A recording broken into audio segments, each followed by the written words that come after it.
I want to talk a little bit about marketing and branding yourself. We started in 2020 of January of 2020, before the pandemic started. And that gave us a platform to start telling our story, to start putting good information and good content out to the world, okay? And there was no listeners. For 4 months, there was like 8 people listening and 3 people subscribing. And we didn't know where it was going. And then the pandemic hit. And when the pandemic hit, it took off because everyone was at home trying to source information online. So that podcast went from no listeners in January of 2020 to last month. We had our biggest recording month and biggest broadcast month ever. We had 34,852 people listen to the podcast last month. So not bad. It takes consistency. Nothing happens quickly. Step by step, you keep going, you keep putting out content, and it gets there. And remember, when you're trying to attract people, you don't attract people by pitching. You attract people by giving value. By giving value. When you give value, people are attracted to you. It's fair? Remember that. That's the first lesson in marketing. People are attracted to you when you give value to them.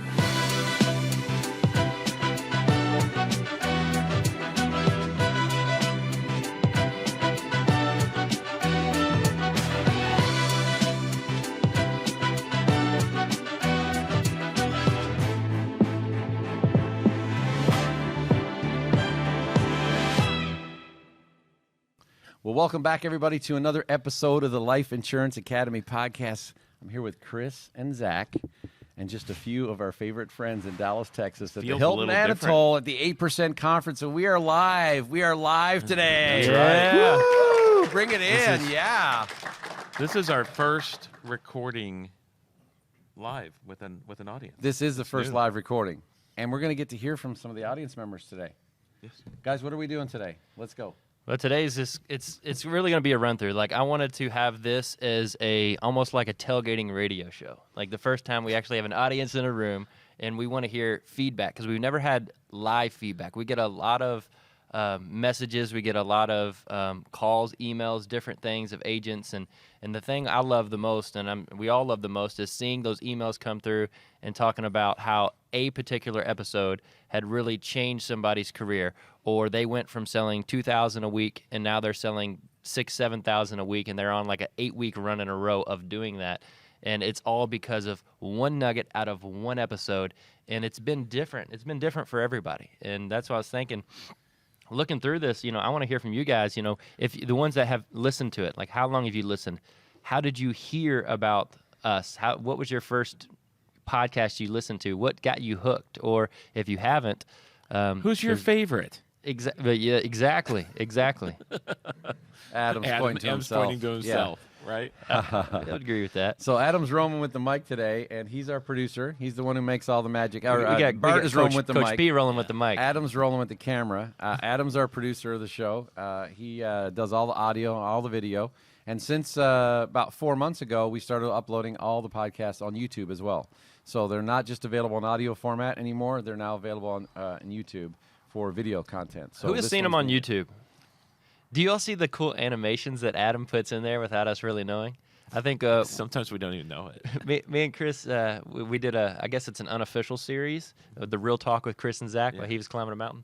And so we were just being real of what agents struggle with. And somehow we got on the topic of wrestling buddies. And all of a sudden, Adam... That could go anywhere, guys. That could go anywhere. It's the pillows that look like Hulk Hogan that wrestle, with. And somehow Adam put a video on the back screen that wasn't there in the post-edit of, I think, Kane chokeslamming somebody through a table. Kane. Yeah. It makes it a lot more fun. I think I'm pretty sure there's one of Chris floating out of an airplane or something like that. Yeah. So there's definitely a different, a little bit... We try to have fun. Yes. There's been many times where you've put your Yeezys on the table. Yes, that's happened a couple times. It has. Just once, I think. All right, let's give these guys some value. Yes. Let's meet some of these people. Who's been on the podcast before? Who's listened to the podcast, discovered it, listened for a while before ever contacting us? Anybody? Andrew, we got a mic over there. Let's get the mic on Andrew over here. Let's go, Bart. Let's go. Yeah. Andrew Nair, how are you today, sir? Go ahead and stand up, Stand Andrew. up, Andrew, man. Stand up. Did you guys... I'm good, Roger. Thanks for asking. did you guys see Andrew or hear Andrew's episode? Anybody? Okay. Yeah. Okay, we've got a couple. So, Andrew, why don't you tell your story, how you got introduced to the industry, the podcast, and then what happened as a result of that?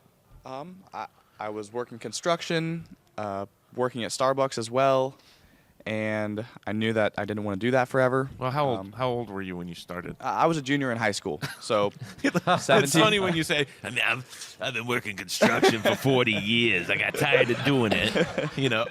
Well, it was during COVID, so high school wasn't really going on wasn't right going to now. high school It was during all COVID. Zoom. Right.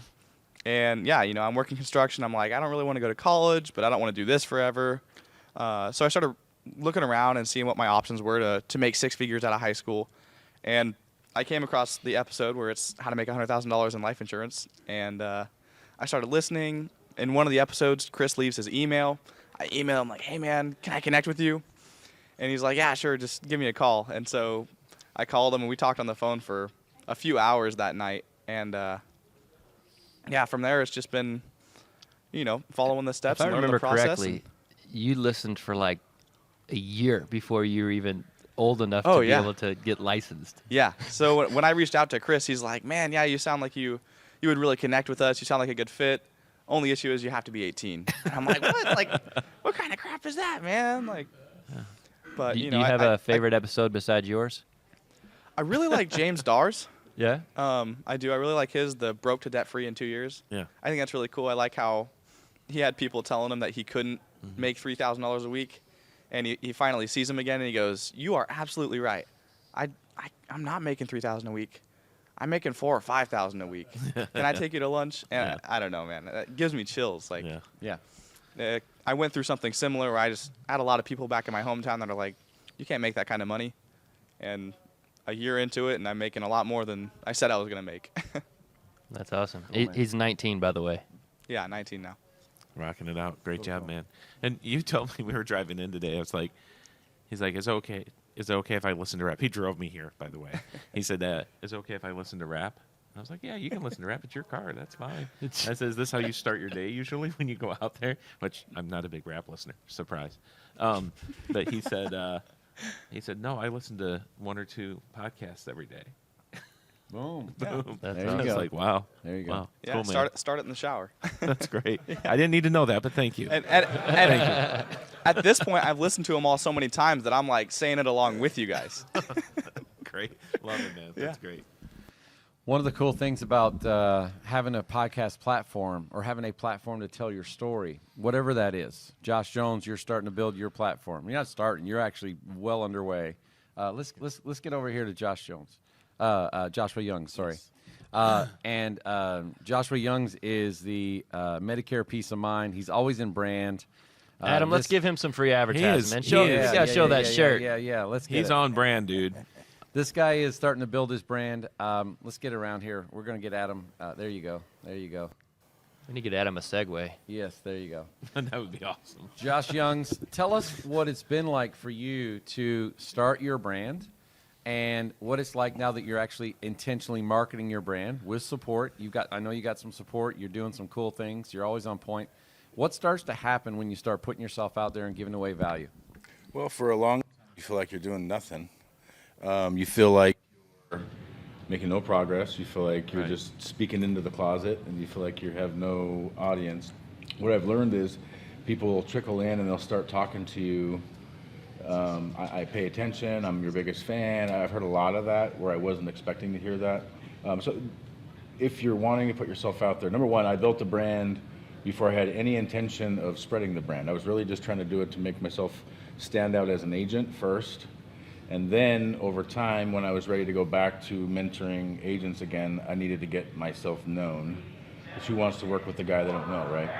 And so it's been a fun journey. I'm in the very, very beginning. I think we've done 5 podcasts. We're doing a weekly podcast, trying to get into that side of it. But be true to your brand. If nothing else, you'll always see me like this. And Down to the On his shoes. website, he doesn't have a hat and he does not wear a polo, and I didn't even recognize him. I'm Yeah, like, yeah, who's that guy yeah. on your website? Yeah, same thing. When we were in Power Players in Puerto Rico on day 3, and I'm using some of my keynote, but that's okay. On day 3, I showed up on purpose not like this. It was in a flannel and some slacks and some shoes, and nobody had any idea who I was. And so the cool part about a brand is over time, like people can pick me out in a crowd, people know who I am. Yeah. The customer, like if you're door knocking dressed like this, no offense to anyone dressed normally, versus someone that's dressed branded, has a name things, there's a certain level of trust that comes into that process that you don't get if you're just a random stranger knocking on the door with no official anything. And so I go all the way. My car is branded, my office is branded, my kids are branded. No, seriously, they put on the shirt and the daddy's logo. They're really proud to wear it. He's got Medicare And Peace so, of Mind tattoos. Yeah, across no, his it's been a fun process. I think building a brand is something it becomes its own animal, but you're able to put yourself into something else that becomes its own entity, but it also is part of you. And so if you don't have a brand and you're using someone else's brand, because that's whether you're wearing a shirt or not, if it has a logo on it, you're representing someone's brand. You might as well represent your own. This is my mantra. Josh, when we have you on the podcast, I want to wear whatever color you dictate. I'll bring you me. one. I just need to absolutely. know what size polo you are. I got them. Large. You got it. I just got Large. some in. Absolutely. We'll be just all colorful, ready to roll. Let's do it. I love it. What has been the biggest return that you've seen as far as agent growth? You're growing your agency now. You're recruiting agents. You're training agents. You're teaching agents how to be successful like you. By the way, this guy is a monster in Medicare. This guy sells more Medicare individually, I think, than anyone in the country. I don't know if you know that or not. Josh, how many enrollments did you have last AEP? 557. 557 enrollments. What does that equate to in first year renewal if it's all new business? It was about $250,000. $250,000 in how many weeks? 5.5. Yeah. Did you hear that, guys? He's speaking on stage. When are you speaking on stage? Tomorrow afternoon. Tomorrow afternoon. Don't miss his talk. Yes. Don't miss his talk. He's got some value. He can teach you how to make $250,000 in 5 weeks. Now, not all of that was new. Some of it's renewal, right? 50%. Well, that's all mostly the new. That's The renewals don't kick in until later. That's But, awesome. Yeah. If you do it right, no matter what you're doing, life, Medicare, whatever, persistency and consistency wins. And if you can do a lot of apps in a year, it helps a lot to advance the process, right?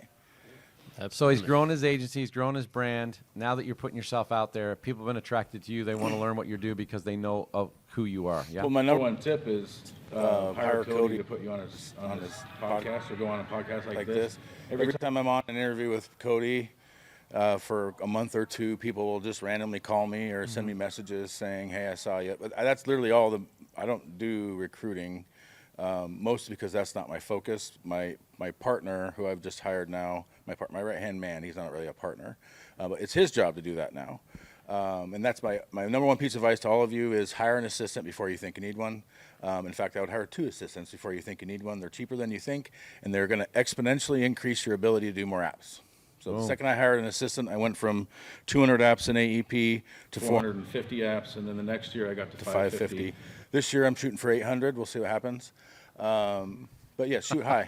Shoot high. Yeah. Those are monster numbers. Thank you, man. Yeah. Awesome. Give him a round. Give him a round.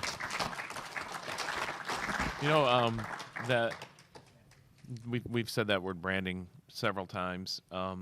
Josh, I love that you said at the beginning of this that you feel like you're doing nothing for a while, and it felt the same for us. Like, Yeah. we're just, you said speaking into the closet, but like just throwing it out there in the wind, and you don't know if it's hooking to anything or if there's any interest, and after a while, it just starts to take a life of its own. Yeah. Yep. Very cool. That's phenomenal. Who else we're going to go to? Why don't we come up here to the front row? We got a guy sitting right up here in front row. His name's Phil. Philip Palacios right here. This guy's the TikTok social media king right here. Stand up, Philip. Come on, man. Give him a round You know of applause. something about branding. Yeah. Where's he going? Where's he going? First of all, tell us who you are, a little bit about your agency, how many agents you got, and how you grew that agency. Hey guys, so my name's Phil. This is my husband Edward. We are out of Houston, Texas, and been in the insurance game now for about 7 years. Like most agents, you're told recruit. Number one thing we can tell you is recruit before you think you're ready to do it. I wish we would have recruited when we started, and that's the one thing you hear from a lot of these people on stage. And so we tried for about 5 years, and it just wasn't going anywhere. Yeah. Like, we just we had maybe 10, maybe 5 agents here and there. They'd fall off, they'd come back. And last year, exactly a year ago, I decided to get on TikTok because I realized that there was nobody in the industry that really looked like me or my husband. And we didn't fit the mold of what most people think of when it comes to insurance agents in our space. So I wanted to change that. And I would have been happy with about 300 followers, and we ended up blowing up to 50,000 followers. 50,000. And in a matter of, I woke up one morning and everybody kept saying, hey, we need you to open up more slots on your interview on your Calendly because there's no more slots open. And I'm thinking, I got 15-minute slots open from 6 a.m. to midnight for every single day for 2 years. Like, how is there no slots? And they booked 10,000 interviews in 48-hour window.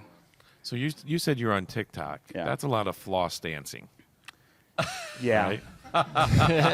That's No, I don't. Do you I have to don't- have That was a special bad joke. skills I to apologize. No, do not- TikTok? Not at all. I mean, it just, it was a lot of trial and error. And I think the main thing with us is I was okay with being weird and kind of figuring it out. And I don't like the way I sound on camera, but that's okay.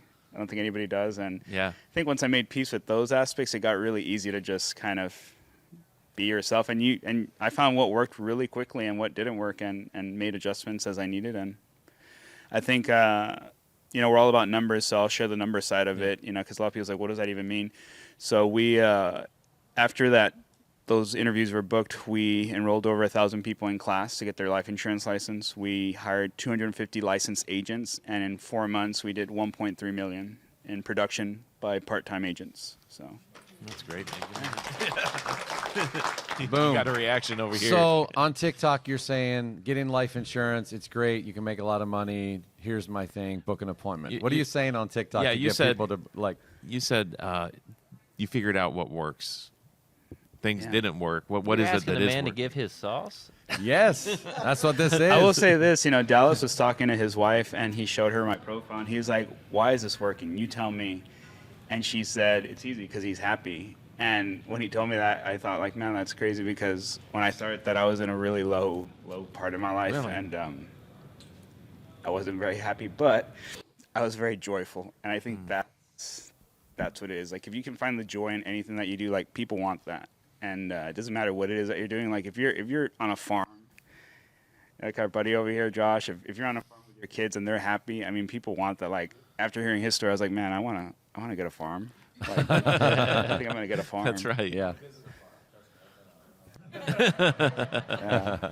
So I think that's what it is. I mean, the place ultimately is the same. As we just want to be authentic, and we want people to see us for who we are. And I think the biggest thing for me was that, in a life where you're constantly told that, especially in the South, like, you're a mistake, or you're, how could you? You're offensive, or you're this, or you're never going to amount to anything. And to be thrusted into an arena where all of a sudden people want to work with you is insane. Like, That's awesome, man. so. Very cool. So you're telling your story. People are attracted to that. You start growing your business, and things blow up because you stay committed. You used a phrase the first time we met, and you said we had alignment in this. This was one of the things that you recognized about Impact. And you said, I love how you celebrate people. Can you talk about that, the celebration of people, and how that's Absolutely. actually helped you grow your business? Yeah, so when I was little, I had a dream where I met God, and in the dream, we were sitting on a bench, and He told me, I made you to celebrate people. Like, that is what you were created for. You were created to celebrate people. And are you okay? And I'm like 6 or 7 years old. Like, this, I know this is a God thing, because no 6 or 7 year old have dreams like this. And in the dream, He said, are you okay living a life of celebrating others, even if you yourself may never be celebrated? Are you okay with that? Because if you choose to take this, just know that whatever it is, just know that it's yours. And the implication, or the feeling was, whatever you put your hands on, it's yours. Like, I'm going to give it to you. And so for years, I've been looking for a place where I can celebrate people, just, not for what they can bring to my table, but for who they are. Mm-hmm. And so much of this industry is celebrating people for what they bring to our table. So many companies want to build their brand or build profit at the expense of agents, at the expense of using people. You hear people say, oh, you hire 100 people on and you get maybe 10 writers. Why is that the case? Like, we're just churning and burning. And so when I met these guys, I was so blown away. I told my husband, I was like, it's unlike anything. They're unlike anybody I've ever met in the industry. And for the first time, I feel like, I've been celebrated more in the last 3 days by complete strangers than I have in the last 6 years in this industry. And they didn't know anything about me. They don't know of any of our past accolades or, anything like that. And it was different. And so thank you for that. Cool, man. Thank you. Give him a round of applause.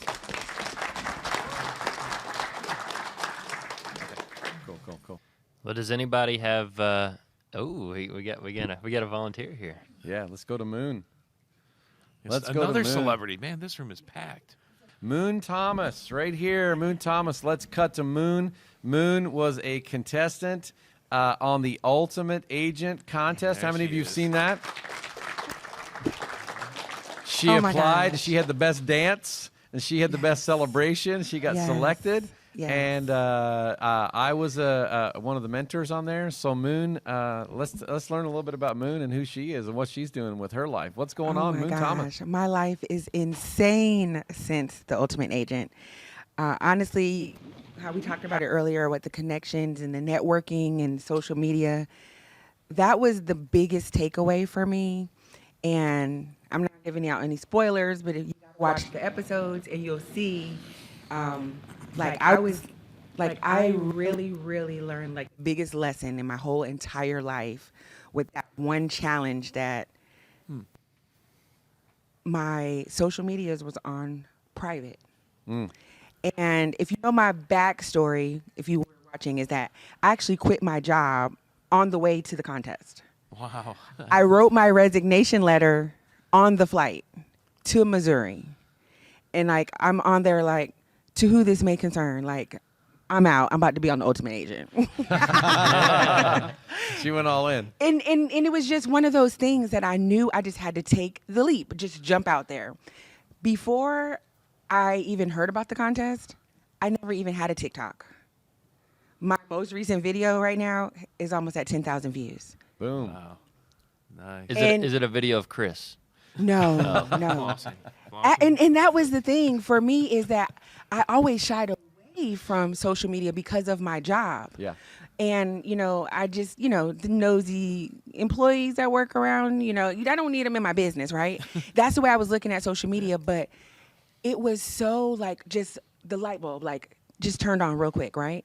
Because I'm kind of, I'm real happy in real life. Like I am just like my husband, we just laugh all the time. Everything is a joke. I mean, sometimes it's a little bit too joking, but it's just the fact, like our daughter, she's just like super, just amazing. So we were just recording a lot of stuff. And my daughter, she's like, when I pick her up from school, Mommy, did we go viral? Are we viral yet?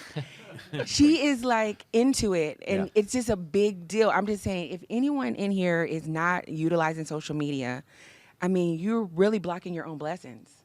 Because since the contest, I would just let you know, since the contest, I've gotten the invitation to be monetized. I've gotten over 4,000 followers since April. And that was before the contest even started airing. It just started airing. The episodes. But before anybody even saw me on there, they were already like following me, and it was mostly mutual friends. So when you see those mutual friends pop up, now those random like requests, I'd be looking at those side eye. But the mutual friends, you go ahead and just accept them or, request them. But when I look at whoever is following Cody, and they got like 300 mutual friends, I'm following them too. And the thing about it is that because Cody is connected to so many other people, same thing with Roger. Whoever's following Roger, I'm following them. Whoever is the person you're trying to emulate, follow whatever they're following, but put your twist on it. Okay? Because nobody can beat you at being you. That's right. Because I mean, I know like some people out there envious, but they can't beat me. You know what I'm saying? It's just one. And I mean, I'm not trying to be funny, but only you can do what you do the way you do it. And even if somebody is in the same exact space, we're all in insurance. We may sell the same products, but we're not doing it the same way. That's right. And so that's why people actually buy from who they like. And I have a ton of warm market. I have a ton of referrals. I know like people out here like dial. If you just get out and make friends, you ain't dialing a lot, But if you want to make, what I'm saying is you can make it how you want to. I really have, this was the best thing I have ever done. Just put yourself out there. Yeah. And I'm telling you, you would not regret it. And honestly, man, this whole weekend, the whole, conference, this is my first 8%, and the love. And I mean, I'm just kind of like taken back when I'm walking in there, like, Moon. And I'm like, you already know me? Like, how do you know me? Like, of course we know you. You know what I'm saying? But it just really warms my heart. And then the one last thing I do want to say is, you never know who's watching you, like what you're doing to really affect them. Because since the show's been airing, I've been getting like inboxes. I've gotten other requests. I have some podcasts that I'm booked on when I get back from the conference that, like, we really need you on our show. And I'm like, why? Like, what is it? And they're like, we just love your personality. So I'm just wanting to tell y'all, put yourself out there. It is really going to change your entire life, your business, and your family's life. It's Moon, worth it. thank you so That's much. great Give her a round of stuff. Great applause. Yeah, so we exist to give value to people. So this was a fun episode. We've never done anything like this. I want to do something like this in the future, and I can't wait to have more people on the podcast. I wish this could keep going because I want to give everybody a chance. But we got to wrap it up, guys. So thank you for checking out this episode, and be listening. You'll be on there. Thanks a lot. And I commend all of you for getting up early and being at Yes. the early breakout. You know how many people are still in their rooms? Most of them. Yes. You guys are here. That makes you guys winners. Guys, if you haven't picked up a Difference Makers wristband, if you don't have one yet, Bart has got a full bag of them. We want to let you know that you guys are called to be difference makers in your life. We want to affirm that. We want to get you one of these and remind you to be one every day. Thank you, guys. Go make a difference in someone's life today. We'll see you on the next episode of the Life Insurance Academy podcast.